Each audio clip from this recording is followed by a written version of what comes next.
I believe it's too early. I think they know that deep down as well. That's why they didn't take the fight the first time around.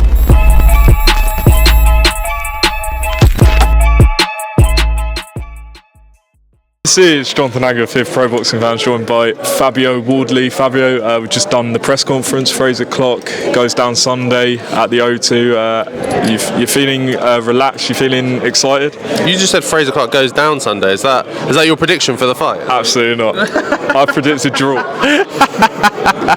Well played. Yeah, no, look, Sunday's going to be a massive night. The build-up's been big as well. Like, there's been a lot going on. It's got that big fight feeling. So Sunday night, 13,000 in there. It's going to be even bigger. Just want to touch on the press conference. A lot of people thought it'd be a bit more bad blood, but I can tell there's a lot of respect between you two. Is that fair to say? Yeah, look, we've faced off enough times now. We've seen each other. We've done enough interviews and things. I think there's no point kind of trying to milk a dead cow there. It's just we've said all that needs to be said.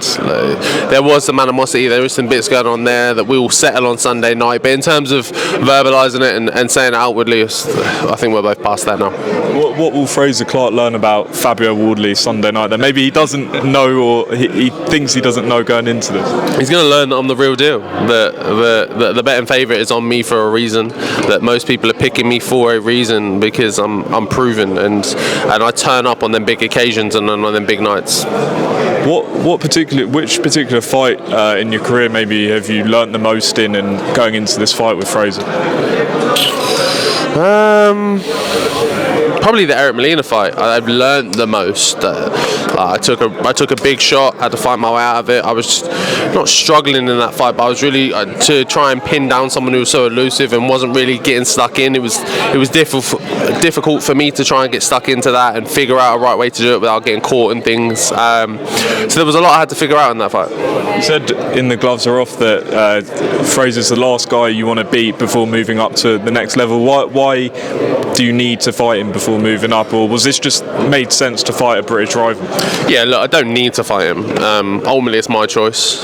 I could have moved on after the Adelaide fight. No one would have said nothing about that. It'd have been perfectly acceptable. It's my choice to have this fight. A big fight in the UK is something I want. With a UK opponent for the British title, all of those things in one, they're few and far between. So I wanted to have that kind of on my record, on my resume before I moved on internationally. Michael, your manager, said that it's too early for Frazer. Do you believe that's the case, or do you feel like he is ready but you're just the better fighter? No, I believe it's too early. I think they know that deep down as well. That's why they didn't take the fight the first time around, and the fight, labouring through a fight with Marius Wack and then again struggling through a fight with Dave Allen is not the way to then suddenly be ready for me. And just final question away from all of this. Yep, you've sparred Fury and Usyk. The fight is coming up May 18th.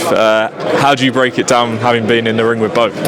I don't know. I haven't been in the ring with them both for a little while now, so my knowledge is a bit outdated. But based off both their performances recently, there's question marks on either side. I think I'd edge it slightly at the moment to Usyk, only ever so slightly, but who knows really. Between the two of them, it's the big man versus the little man, the skill versus, well, to be fair, actually, they've both got a tremendous amount of skill, but there's them obvious two sides of it that people are flipping up. But yeah, either way, it's a very tight fight.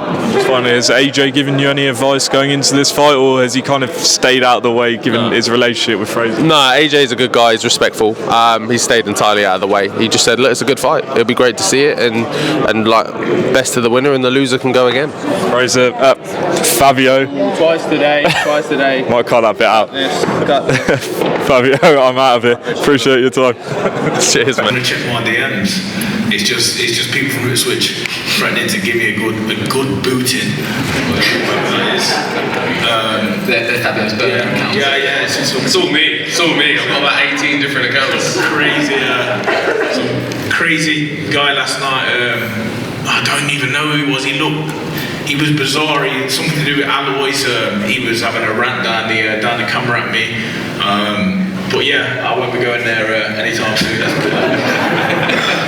And as for the Norwich fans, up you guys, they've my new army of followers. But what people need to understand is that, I played the pantomime in a little bit. We've seen it over the years in boxing. We've seen it from the top to the bottom. We're trying to sell a fight, and once again, you know, I believe we've done that well. And Bank Holiday Sunday is going to be a good one for me anyway. That was aimed at you as well. You know, the football crowd that you've got, the incredible support. We saw it on the pitch.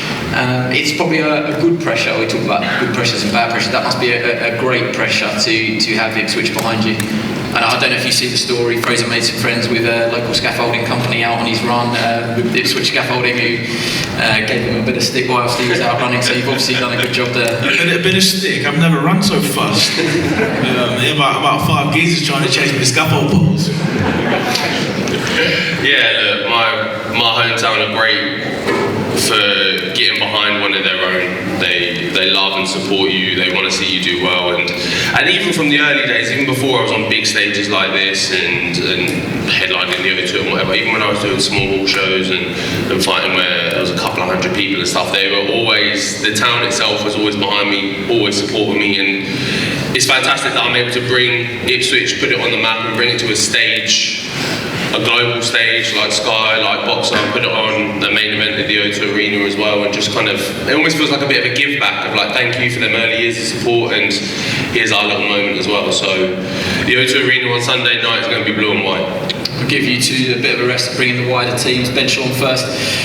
Public enemy number one actually was you 12 months ago. It's been a long road to get to this point. Now you've got it, and the way that the tickets have gone, you must be relieved and a little bit vindicated to play that. Yeah, I think so. I think both fighters are delighted the way it's worked out. There's not many narratives in boxing that cross over, and this has captured the imagination of the nation. It's got bigger and bigger and bigger, and now we're here a couple of days out from the O2, headlining the O2, selling tens, over 13,000 tickets I think sold so far. It's a huge night for both of them. I think they'll both look back on this fight as the most important fight in their career. I truly believe that. I think it's everything on Sunday, and credit to both guys, because they've played their part, they've sold the fight. The fans get to see a British heavyweight title fight, probably the biggest in recent years. I think back to Anthony Joshua and Dillian Whyte and what that did for their careers and the platform it gave them, and they both went on to be pay-per-view stars in their own right.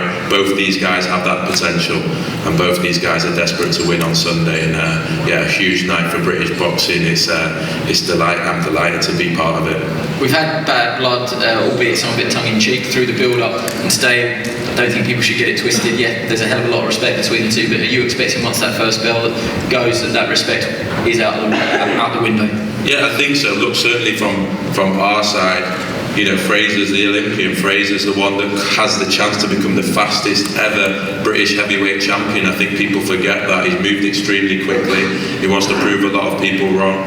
Of course, there's respect there. What Fabio's done in the professional ranks, you have to tip your hat. You know, without the amateur experience, he's got better and better and better. There's so many unknowns in this fight, and anyone trying to predict it can't see the full picture. We've not seen Frazer Clarke really tested in the professional game yet. We've not seen, in my opinion, Fabio in there with anyone close to Frazer Clarke's ability. It's a pick and fight. As you said, the rivalry is there, but the respect is there. It's got the narrative, it's got everything, and the atmosphere, I tell you, on Sunday night will be absolutely electric and a perfect advert for the sport.